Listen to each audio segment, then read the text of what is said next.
everyone. My name is Julianne Meyer, and I am the host of Own Your Wellness. And I am super excited today about our guest because she and I are going to talk about, with you guys, about mindful eating and about emotional eating. I don't know about you, but if I'm upset, nothing is stopping me from eating. For me, it's cheese. So which is not good for me, and I cannot keep it in my fridge to save my life. I will eat it in the middle of the night like a little gremlin. But anyway, without further ado, let me introduce our guest today, Amber Stevens.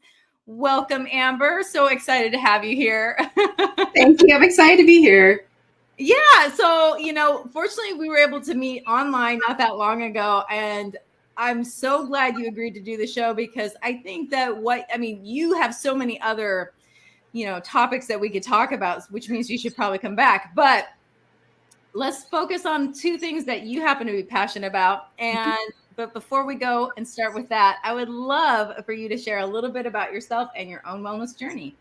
Absolutely. So I live in Denver, Colorado, and I have a wellness center that I run there. I'm a licensed massage therapist, a nationally board certified health and wellness coach, and we have our wellness center. So what I'm passionate about is just bringing just everything health and wellness to the community, to the people at large. And I love helping people to ease emotional and physical pain. Our pain is something that we find coping mechanisms for, and that's where that emotional eating comes in. And I gotta say, cheese is way my favorite too. So I feel you on that one. But my journey, I used to work in corporate world and was just stressed to the max, but I always loved health and I steered myself in that general direction. But still, running a business, having a family, it's a lot. And I didn't realize just how much stress I was holding internally and how I was not paying attention to my emotions and allowing them move through my body. And I'm a health and wellness professional. I should know how to do this stuff. And I just wasn't. And I've got really serious about my health after I started having fainting episodes. Oh, wow. And doctors didn't know what was wrong with me. I didn't know what was wrong with me, saw all the specialists. And finally, we decided I had something called vasovagal syncope, which is a fancy way to say my vagus nerve overreacts and I faint. Well, they don't really have a lot of information on this. So I started researching and looking into it. And that's where I discovered, wow, stress really plays into the vagus nerve. I'm absolutely stressed out. I started looking at my diet and went, oh my gosh, I'm an emotional eater. And it was shocking to me because I didn't consider myself the stereotype emotional eater. So I'd really unpack that and look at it. And through that process, I'm like, these are the women and the people that I want to help. And I wrote a book on it. So I'm also an author. And I just put that out into the world. And then it's been, growing and expanding ever since. And so I'm just so happy to help people with, the journey that I went through and experienced myself and try to get them to see the freedom and the joy on the other side. I love that so much. And I do find that, going through something ourselves really makes a difference in how we're able to help other people as well. It just kind of guides us like, oh, okay. I don't want anybody else to have to deal with this the way I did. So Absolutely. I love that. So you said you have a book. What's the name of it? I do. Yeah. And I have it handy dandy right here. It is Food, Feelings, and Freedom, the End to Emotional Eating. Which way am I moving here? Moving up there. Oh, it's weird to be on the camera backwards. It is. Here. It's backward, right? Yeah. And in this, I had a client describe it beautifully as a field guide for the body. Right. So I need to move it that way. There we go. There's your face. Yeah. And so really what we're looking at in this book is, I dive into what makes us eat emotionally. What is the science behind it? What's going on in our brain and our body? How our emotions tie together with food? And then in kind of the end of the book, I break it down by the emotions. So you can read it straight through, or you can say, you know what, I'm really sad today, and I feel like I'm going to go for that cheese. But you can grab the book instead, and you can turn to the sadness chapter, and it'll give you other foods that you can eat instead. It'll give you yoga poses. I even have essential oils for aromatherapy because smells can really influence when we eat and when we do activities. So I have it broken down for other things that you can use to impact that emotional state rather than just going to your go-to comfort food. Yeah. Well, I like this idea of because even if you just take away the emotional eating, that leaves a vacuum. So you need to fill that vacuum, that hole with something. Otherwise, you're going to end up doing it again. So I like the idea of, involving all the senses and the body. And, okay, maybe I don't feel like doing a yoga pose today. So what kind of essential oil can I use? That's Absolutely. amazing. Right. And you can travel with it. So Mhm. if you know that, when I travel, I tend to get super stressed, and there's a chapter all about stress, you can turn to that and just read that and focus on what the tips and advice are in there. And like you said, you could put some essential oils in your travel bag and go, okay, which one do I need for this particular moment right now? So yeah, I'm so proud of it. I'm so happy that it's out there and it's helping people. And I have recipes in it too. So I did quick and fast recipes because, I went through this as a very, very busy businesswoman and mom. I don't need to spend an hour in the kitchen. I need foods that help me and do it quickly. So that's the recipes in my book. I have over 40 of them in there. Oh, wow. 40. That's amazing. Something that I've just been thinking about is that you said the science, that there's a science behind it, because most people think of it as a willpower issue.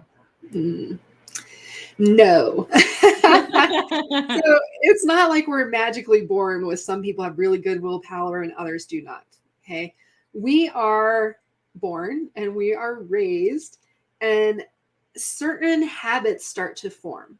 And I absolutely dive into this in my book. So, our brain is a learning, thinking machine. This is what we do. But we have our prefrontal cortex. This is our thinking brain. And then we have the amygdala. This is our emotional brain. Okay. So what I found interesting as I was learning about all this process for myself is that everything has to go through the old brain. You may have heard it as called the lizard brain before. Mm-hmm. It has to go through the emotional brain to get to the thinking brain. Now, here's what's fascinating. As we grow, we learn ways of coping with certain situations. And we're also taught ways, right? Our parents come in and they say, you need to eat all the food on your plate. So you learn that you cannot leave food on your plate, right? Or we come in with the best intentions and say, if you clean your room, you get a cookie. So now we've tied reward of a cookie with something good. It doesn't always have to be cleaning our room. And sometimes our brain will say, okay, we want a cookie, so let's pretend like we did something good so that we match that reward system up, right? So sometimes there's unintentional things that just start to build habits in our brain. And here's the deal. We have to go through this emotional brain to get to our thinking brain. Our thinking brain is so busy right now. It is so full. It's constantly thinking of work and chores and family stuff and business stuff and driving and the commute, whatever it is. It has 10,000 choices to make at any second. So it really likes for our emotional brain, our old brain, to be the gatekeeper and decide what we need to think about and what we don't. And that old brain loves the quick solutions. So it has what I call like the filing system. And it says, okay, we're feeling really stressed out. Is this something we need to think about or something we need to respond to? And it goes to the little stress filing folder and it flips through all the little files and it says, oh, when we're really stressed out at work, a bag of Cheetos made it better. Go get the Cheetos. And automatically you do, because this brain never went to the thinking brain. It said Cheetos and you went, okay. And then you ate the Cheetos. You felt better because of that connection. Then the brain gets to kick in and go, wait a second. I thought we weren't eating Cheetos anymore. I thought we weren't eating foods that we consider bad anymore. I thought we were on a diet. I thought we were trying to lose weight, right? That's when the thinking brain starts to kick in and understand, because we've bypassed the sensation of urgency with the emotional brain. And the emotional brain is just going to what we've learned with habits. That's it. It's just quickly assessing and deciding this is what's going to change the situation. This is what's going to get us out of pain. So when I talk about being physically and emotionally in pain, that is a real thing. We don't like to be in pain. Nobody does, right? We always are looking for ways to get out of it and to feel better, feel good. And it's learned that this particular food makes us feel better. Do it quickly, do it now. Okay. So the science behind it is really, all up in here in our brain, right? And then we have neurotransmitters and we have happiness neurotransmitters. Okay. So you may have heard of the top four, the dopamine, serotonin, oxytocin, endorphins. Okay. All of those kick in around food, depending on what the food is. And there's other hormones and neurotransmitters. I talk about them a bit in my book as well. Cortisol, of course, being a big one related to stress. But food and the way we digest it and our gut health impacts the way that those happiness chemicals are released to the brain. And so a lot of foods that release the dopamine and the serotonin, you're like, yes, I feel better. But maybe the food itself doesn't nourish your body and help you to feel better. Mm-hmm. It just releases that feeling of better. But you can change all of that. You can change habits. You just have to create the new habits. Kind of like what you said when we first started this about replacing these habits with something new, right? Doing yoga instead of eating, doing the aromatherapy instead of eating. You just have to find something else that emotional brain can go to its file folder and say, oh, okay, this is what helped, not the cookies, the yoga. And I like the idea too of doing different things, but also for me, and I know that I'm not alone in this, is that, when I first start doing something, there's always resistance, even if I enjoy it. It's the weirdest thing, but I'm just like, okay, brain, pipe down. We're doing this. And then, I never regret it. It's kind of like going to the gym. I'm a personal trainer. And I'm like, I don't want to go to the gym, but as soon as I'm there, I'm great. So it's kind of like, okay. But then, once you form that new habit, it just becomes like something you do automatically. It's like, I'm not so scared when I drive anymore. I can pay attention to what I'm doing and glance out the window. And, I love that idea though. Well, and so that resistance is where I discovered mindful eating. And I am all about mindful eating. I just love it so much. So we'll share this a little bit here. That resistance happens, and it happens because you're stepping out of your comfort zone, right? These habits are safe. We know exactly what's going to happen when it happens. We know what these foods are and how it responds. It's safe. And we love to be safe. That is really all our brain and our body is worried about at any number of time is keeping ourselves safe, right? It'll do actions and make us feel certain ways and do certain ways out of safety. Our body and brain loves us. It's keeping us safe, right? Sometimes it doesn't feel like love though.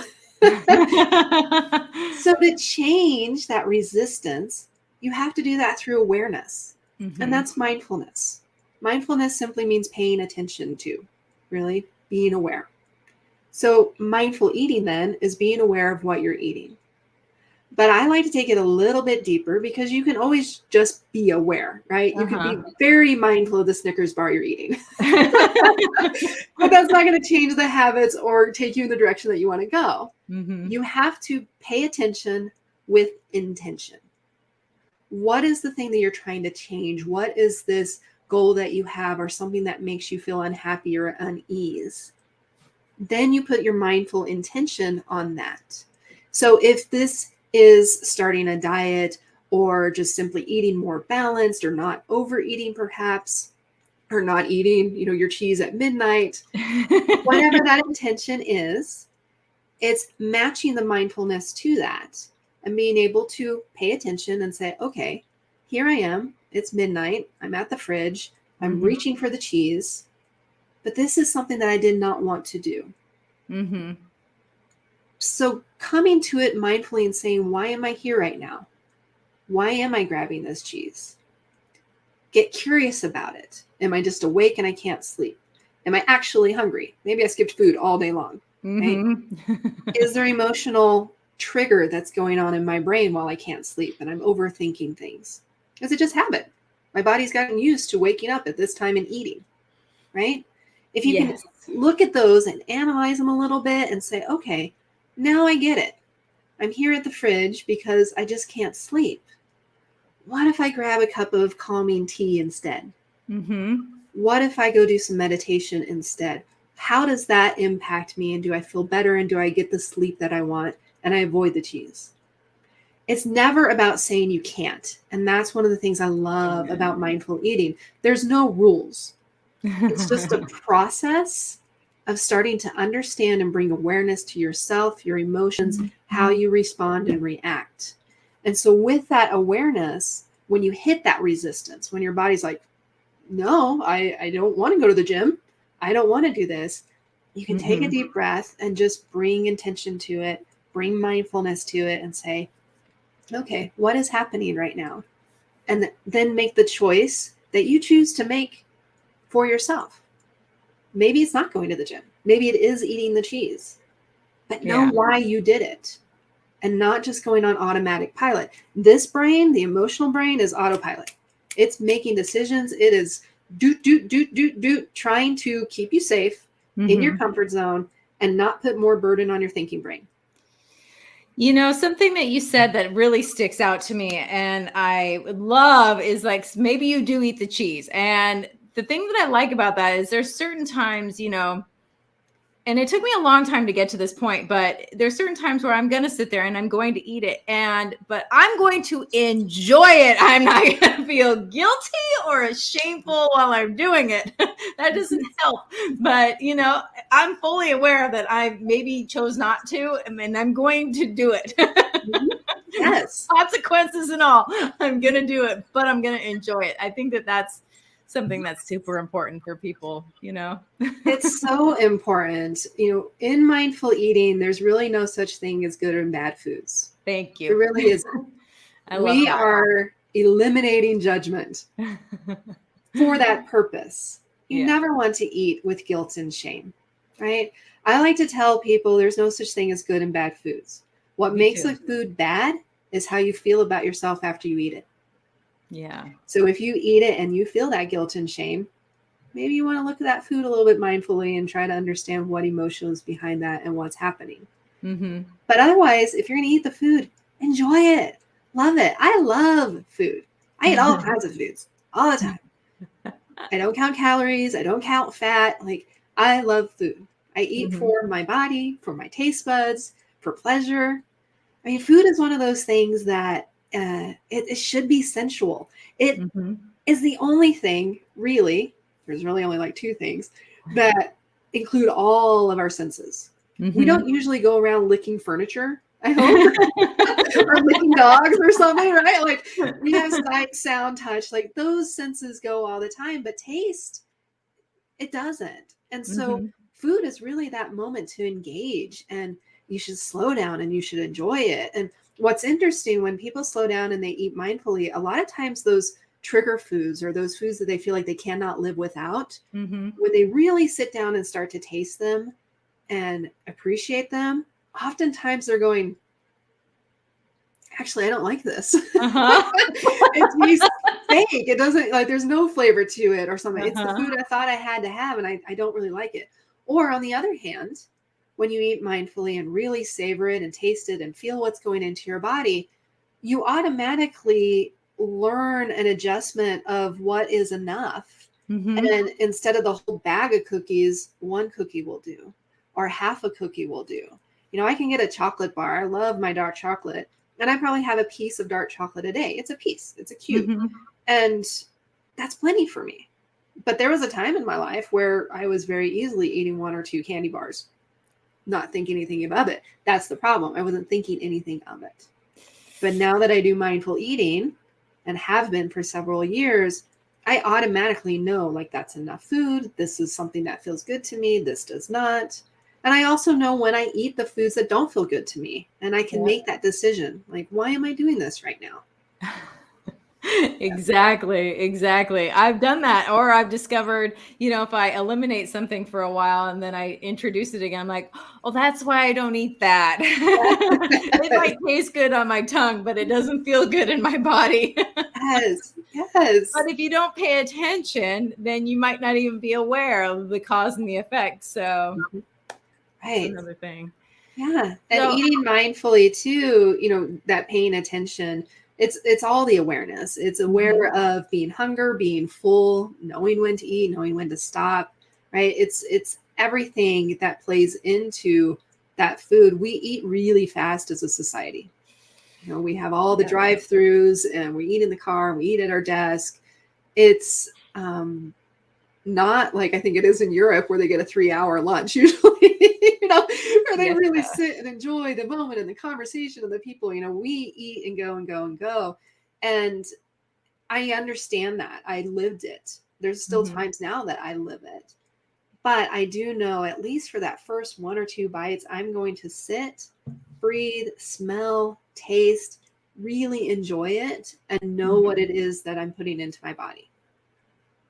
I love that so much. And that actually brings me to my question is, why is it, and I don't necessarily know if this is an appropriate word, but detrimental to eat in front of the TV, for example, or like while you're in the car? Yeah, so mostly because you just can't tune into your body.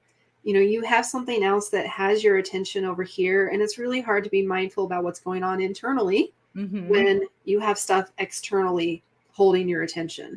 Yeah. So I'll tell a story that I think just sums it up beautifully. I don't like mushrooms. I'm trying to like them. I wish I liked them. It's not even a flavor thing. It's a texture thing. And when I was working corporate and just uber stressed, I always ate at my desk. And my husband made a meal. It was super yummy, but he put mushrooms in it. And I don't mind the flavor. So I'll like eat around the mushrooms, or I'll pick them out and give him the mushrooms, right? And I had taken it as leftovers for my lunch one day. I had it by my desk and I'm just working like this, and I'm grabbing a spoonful and I'm eating and spoonful and eating. Well, somehow I missed a mushroom and I put it in my mouth and I went, and I spit it all over my computer because I felt this weird thing and I was like, what is that? And then I just started laughing. So I was like, oh, I had a mushroom in my mouth. But now fast forward, years later, practicing mindful eating. And I just like to highlight that because I didn't even know what was in my mouth. I just spoonful, put it in, chew, swallow. And we do that all the time, right? We just grab food and we put it in. And what happens, you're not listening to your hunger cues, your fullness cues. You're not tasting it very well. So you don't even really know if you like it or not. And it's really easy to overeat. Yes. Because you don't know, you miss the cue when your body says, that's enough. I'm good. I'm comfortably full. Or my blood sugar is at a good level now. That's what true hunger is. Our blood sugar plummets and we need calories and we need energy, right? Our brain mostly runs on glucose. So when the blood sugar goes down, our brain says, woo, I'm getting a little foggy headed, a little lightheaded. I need more food. Okay. So that's true hunger. And then there's the emotional hunger. And that's where we eat just whenever we want to.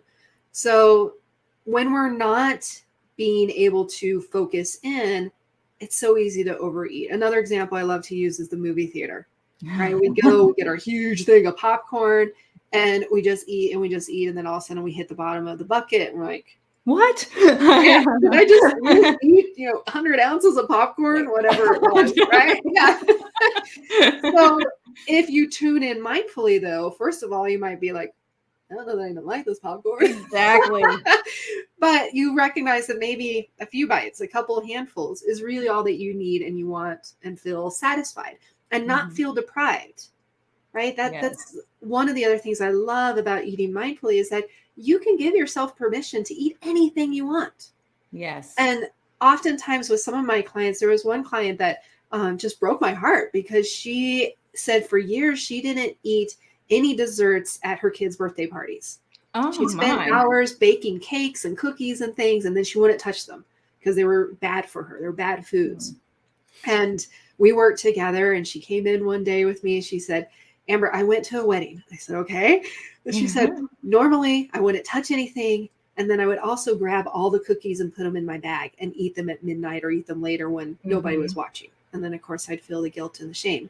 She said, I went to this wedding. I grabbed one cookie. I sat down in front of everyone and I ate my one cookie and I felt like I was part of the celebration. I felt good. I didn't take anything home, right? Like you don't have to deprive yourself. You just have to give yourself that moment to be aware again of what it is you're eating and why you're eating it. And then make those choices that work for you. I love that. And on that note, we do need to go to a commercial break. So we'll be back in just a moment. I love that though. We'll have to pick this up again in just a moment. We'll be right back. Well, I just want to say before we go to commercial break, hello to everybody who's watching us live. We appreciate you. And as I mentioned, it is commercial time. So we'll be right back after these messages.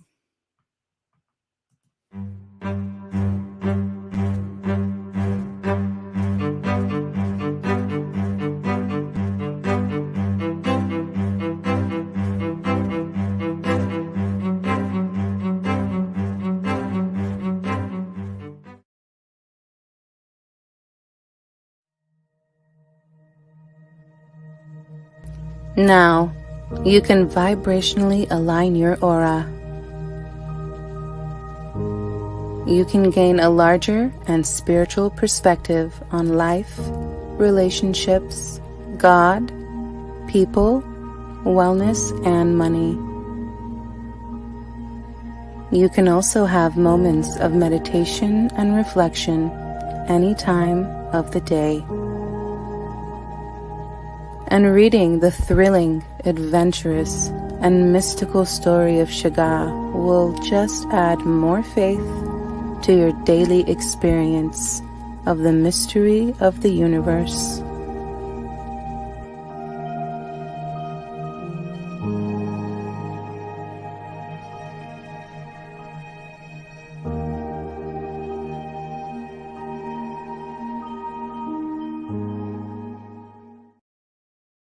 Are you someone who is struggling to move forward because you suffered a loss? Maybe you're even finding it difficult to complete the most basic tasks.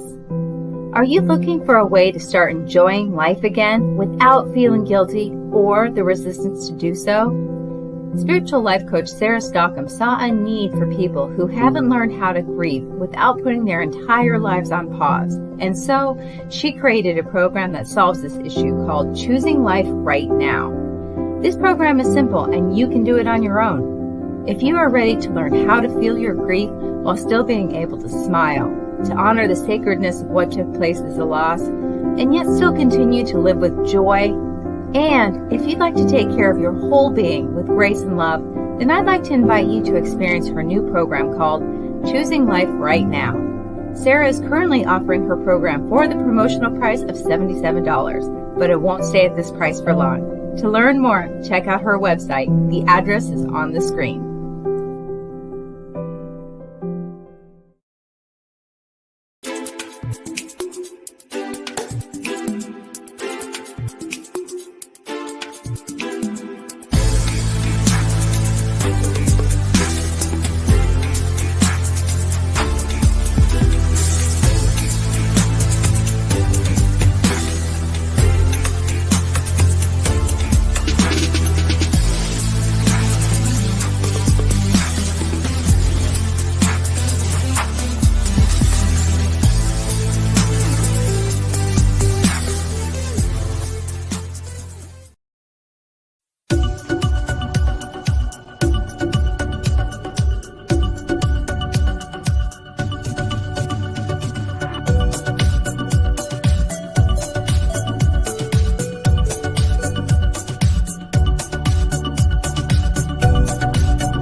Welcome back, everyone. If you're just joining us now, my name is Julianne Meyer, and I am the host of Own Your Wellness. And today's special guest is Amber Stevens. Let's bring her back. Hello, welcome back. Thank you. So, we talked a little bit about your book, but I know that you also offer something else I'd love for you to talk about, if you wouldn't mind. Sure. So I am in Colorado, but everything's telehealth these days. So I can certainly offer virtual sessions to do one-on-one health coaching with me. So in the health coaching, this is where we can dive into the health goals that you have and how we can get you there, and taking a very balanced approach. It's all about the mindfulness. It's all about bringing inner wisdom and combining it with kind of the external knowledge to get you to the goals that you want to be. So I can do that telehealth anywhere in the world. I love that. And to do that, do they just go to your website? You Are Boundless? Yes. Yep. You Are Boundless. And then you can click on the book now and do the telehealth virtual health coach session with me. Something that I like about you in particular is that you take concepts that might be too hard to understand and make them simple and easy to grasp and be like, oh, okay, I can relate to that. Like even the way you describe how the brain works. I've I studied biochemistry, so I'm used to things being like super science and but I love it when I'm like, oh, that makes a filing cabinet. Oh yeah, okay. Good. I love that. Well, I can definitely nerd out on neuroscience stuff. So I'm the one that, I can get all big words and things. I'm like, no, I need to share this in a simpler way. Nobody nerds out on this stuff like I do.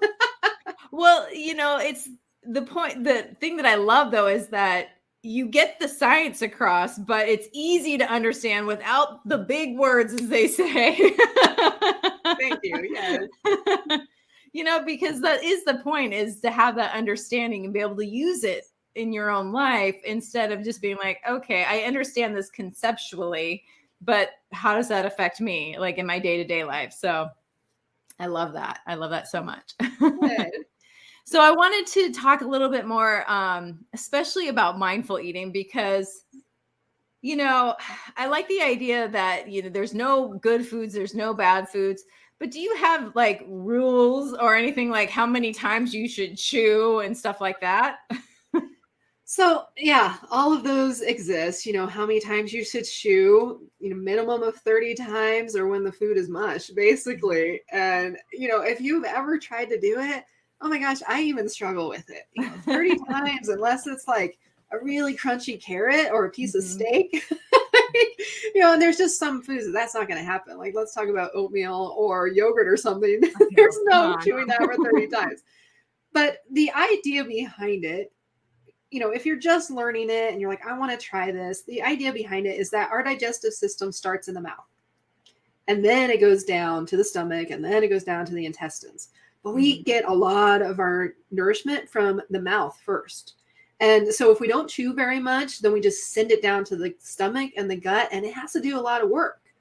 So oftentimes, if you're dealing with bloating, digestive issues, GERD, things like that, sometimes just chewing more and slowing down your eating will resolve all of those issues. Allow this to break down and digest the food first before it goes down any further, really.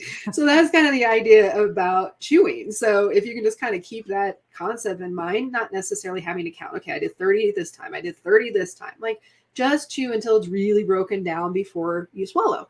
And here's the beautiful thing on that. If you are in a situation where you're wanting to lose weight, it really is true that there's a 20-minute timer in our body. It takes about 20 minutes for the food to digest, go into our bloodstream, tell our brain, yes, we've had enough food. So if you are eating mindlessly and just putting the food in your mouth, chewing twice, swallowing, you can get a lot of food in 20 minutes. That's how those people who win the hot dog eating contest, the pie eating contest, they're shoving it in. That's the epitome of mindless eating. So you can eat a lot in 20 minutes. But if you just allow digestion to take place where it's supposed to and chew a lot, then swallow, that 20-minute timer will go off, in 20 minutes, but you've consumed less food. And I like that concept because it's easy. You don't have to count calories. You don't have to go on a diet plan. You just need to allow your body to do what it's supposed to do, which is start digesting here and then swallow your food. And then that also gives you time to taste it and be mindful and eat the way that your body wants to eat, right? Yeah. Yes. So are there rules? No. There is a process, and that process is a lifelong process. It's just you committing to tuning in and understanding your body and being mindful about it. Now, with the no good and no bad foods, that's not a free reign of just eat everything and see how it feels in your body and then go with it, right? That's a little too easy. But instead, we fall in the category of sometimes and always foods. So it's a mind shift because, again, you're taking out the judgment. We don't want to judge ourselves. We don't want to feel guilty and shame when we eat. So now we come to sometimes and always foods, and we can look at those cookies and those chips and the fast food and French fries, and we can say, you know what, that's a sometimes food. It's not a no food. Mm-hmm. Because one thing that you do when you do a no food is you trigger our kid brain, and our kid brain doesn't like to be told no, right? We don't have any children that like to be told no. So you don't want to trigger that no brain. You just want to say it's a sometimes foods, right? We're going to get ice cream sometimes, not every day, maybe not even every week, depending on where you are in your health, right?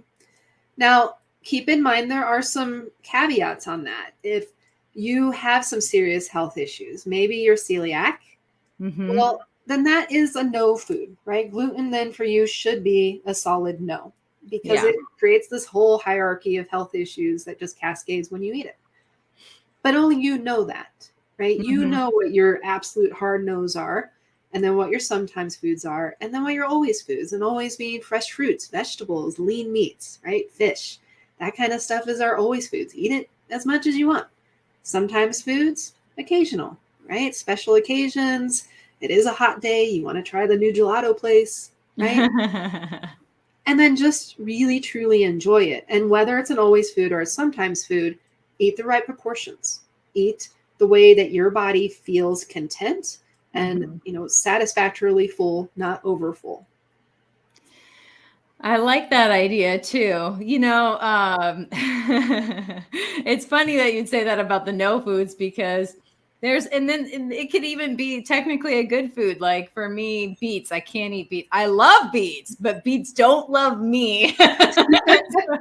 Me and beets don't get along. And I learned that the hard way, but I kept trying. I'm like, wait a second, why do I keep doing this? But you just never know. And then, the other thing too is, and I don't recommend this for anybody, but I happen to do a 28-day juice cleanse.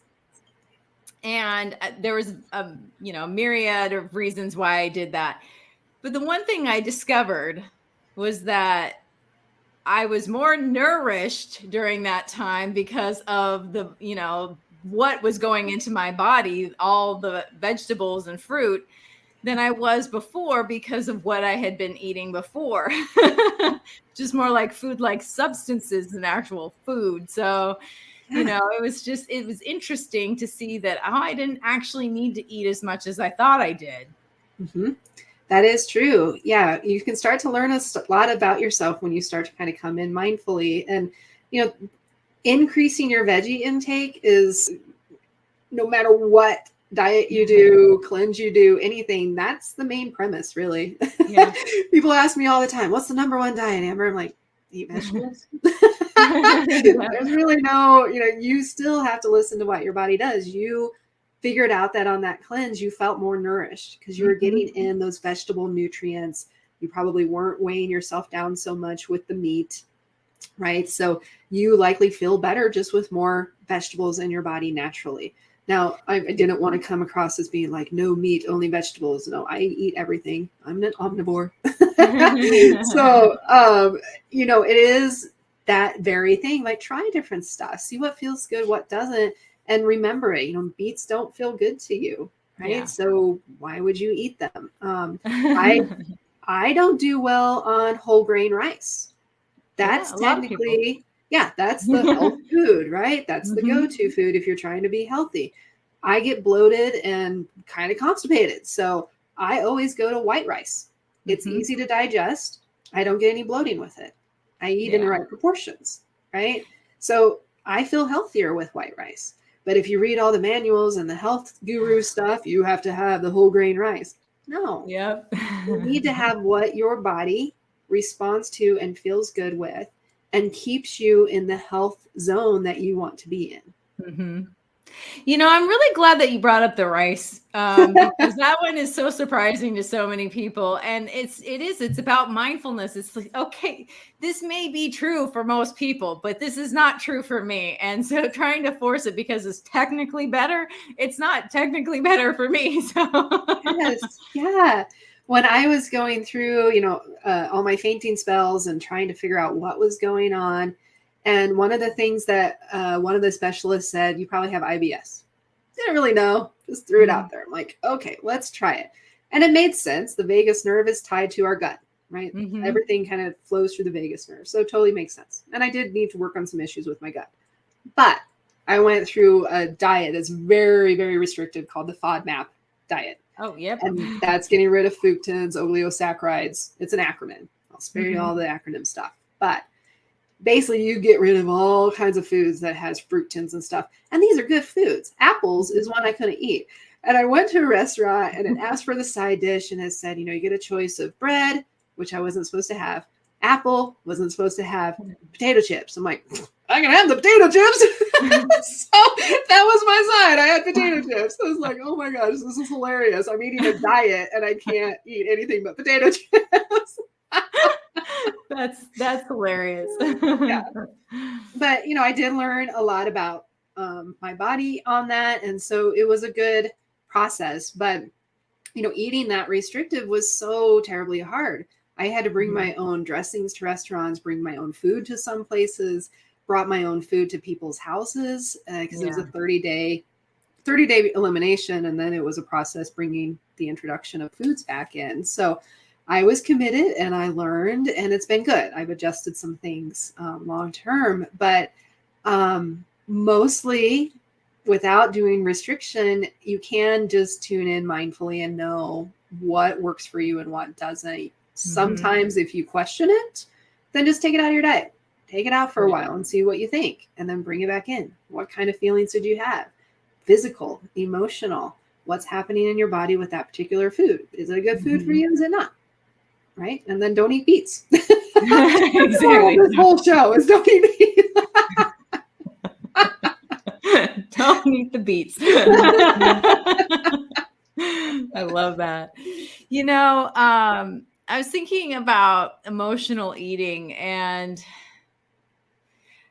would you consider boredom part of that? Absolutely. I put boredom and tired as emotions in my book because it comes up so much. And we absolutely eat for boredom, especially during COVID, right? During the height of the pandemic, there wasn't a lot to do, especially during quarantine. Yeah. And so we filled the time. We find ways to fill the time. And food does that. Food is comfort, and you're in this sudden state of crisis, and food comforts crisis. So it was easily a go-to. And, then suddenly we're working remotely. And so being out away from your house and at your office, that is a distraction. And now suddenly you're home and there's the kitchen, there's the fridge. Let's eat. So yes, I cover boredom, tired, and procrastination when I consider emotions, because it's really often that there's things to do and you look around your house, you're like, oh, I was going to clean that closet. I think I'll make some nachos instead. Right? So we absolutely will do things not necessarily related to like traditional emotions, but it is a feeling that we're having. We're having an aversion to doing that thing. So we want to procrastinate, but we still want to do something, right? We don't want to just sit there and stare at a blank wall. And so there's a whole number of ways that you could do something. But again, food is comforting. It's easy. And food doesn't judge us. It doesn't talk back, right? So it's a go-to for most people and for most of our lives, right? I think hopefully there is starting to be a little bit of a shift in the way that families raise their children in relationship to food. But, when I was growing up, it was definitely the Clean Plate Club, and, chips were the go-to food under stress, and cookies and ice cream were the rewards. I mean, it was tied to food in various different ways. And I learned a lot of that, and then I had to unlearn it and just tune into what my body, mind, is telling me. I like that idea of just tuning in, because I'm a health coach as well. But the thing is I always want people to learn how to hear themselves, and it sounds like you're the same way. Because ultimately nobody else, unless it's a doctor and is doing tests on me, can tell me about the dang beets, or the rice. Right. So there's a lot to be learned just by taking a moment to slow down and do that. I really talk to my clients a lot about breath work. Yes. And meditation was my biggest change for me. And that's once I started a daily routine of meditating and slowing down, that's when my stress level just really started to come down. Thankfully, I haven't had a fainting episode in probably 4 years now. Oh, So wow. doing good, feeling good. And I still have that daily meditation piece. And I like to talk about the mindful minute, which I do have in my book as well. And the mindful minute is doing, 6 counts of 10, basically with your breath. So you breathe in for 4, you breathe out for 6, and you do that 6 times. That equals 60 seconds. So you have your mindful minute. And what's great about that is you can do it anytime, anywhere. You can take a quick minute at your desk if you're feeling that stress level rise. I've done it at stop lights, waiting for the light to change, right? I don't recommend closing your eyes at that point. Keep your eyes open, but you can practice, your deep breathing. You want to do it from your diaphragm. You want to bring that breath down. A lot of things that we do right now is shallow breathing. So we breathe up here in our chest. And what happens there is that we start getting our shoulders elevated up to our ears because our shoulders are trying to help us draw in more air. And then our neck tenses up, and then we get into this position and we're at our computer. Right? And that raises that cortisol and that stress reaction and automatically tells us to calm the stress, triggering the brain that tells us to go get food, right? So let's reverse it. Let's drop our shoulders, relax our neck, come down to our diaphragm. When you breathe deeply, this automatically happens and our cortisol goes down, our stress level goes down. That brain never gets triggered. And then you can maybe go, I think I want a nice cup of hot tea or something, right? You can make different choices for yourself. But up here, tension, stress, I need a cookie, right? Or I need a soda, whatever it is that is your go-to thing for comfort and convenience. Something that I love about your mindful minute is that you do it with your eyes open, because then you're training your brain. You don't have to close your eyes in order to lower your stress, because we spend most of our waking hours with our eyes open. And so it's really important to be able to, calm ourselves down when we need to without having that cue, that trigger of, okay, I have to close my eyes. I'm not against meditation where you close your eyes. I'm just saying I like the idea of the breath work because it brings you back into your body and out of up here as much. Yes. And, start calming your system down with your eyes open. Yes. And you don't have to pack anything for it. Exactly. Right? The breath is right there. You can do it anytime. You don't leave your house and go, I forgot my yoga mat. I forgot my breath mat. Like, I guess I won't do yoga now. I love how I would forget things. My brain was like, nope. Come on. Have it by my door. What's that? It's funny how our brain, with that breath just easing everything. That's how I like to ease into my meals, right? That's how I like to bring my mindful attention in. It's just taking 2 or 3 deep breaths, from the diaphragm and being like, okay, I'm here. I'm with my meal. Everything is feeling good. I'm feeling good. Let's enjoy this moment. Let's enjoy the surroundings. And, 3 breaths. That's really all that it takes. It's so simple and easy. Something, and I love that. And something that I'm hearing from you as well is kind of stopping. And I like the idea of stopping in between tasks so that we finish something and then we move on to the next. And that's a good dopamine hit right there. Yes, it is. We don't stop enough. We don't pause enough. And that was the biggest thing on my health journey. It was just this constant go, go, go, and feeling like I had to go, go, go. Yeah. Or I wasn't accomplishing something, or I wasn't being, this successful. Right? I wasn't being successful at work. I wasn't being successful with my kids, whatever it was. Like, I had to be doing. And I've learned the ways of being while still accomplishing things, while still being productive. Guess what? They still get done. But I'm happier in the process. My children, I think, are happier. My husband's happier. Like, we need to take those moments to pause, reflect, appreciate, practice gratitude. I think maybe you are very aware of it. It's, becoming much and much more popular about the importance of practicing gratitude and positivity and giving thanks. It really does change our brain. And it's so simple to do. Just the act of gratitude, actually grows neurons in our brain. Like, how wonderful is that? Just being thankful. And it allows us that time, right? Or we have to take that time to slow down and just be present with ourselves. Just be for a little bit.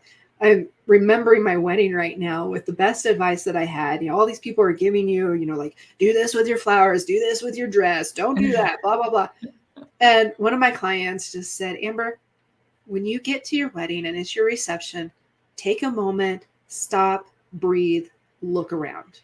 And she was right. We got caught up in everything that was going on. And I was in the middle of the reception and I was like, oh, stop, Amber. And I stopped. And I did, a 360 around the room. And I was just in awe of all the people that came and the beauty of the tables and the food. And I'm like, oh, this is a beautiful wedding.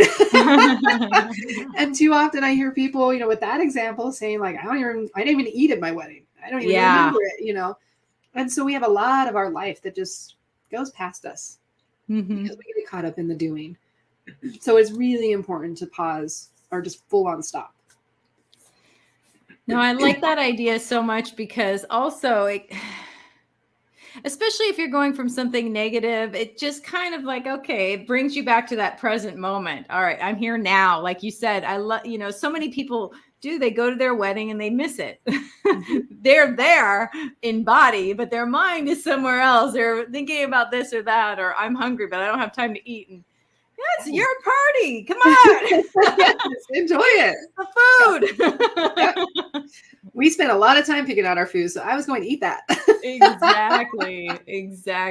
Definitely. So I wanted to talk about your book just a little bit more. So can people buy it from your website? Is that the best place? Yes. Right now, just go to the website. It's popped up right there and click on my book, the Food Freedom tab.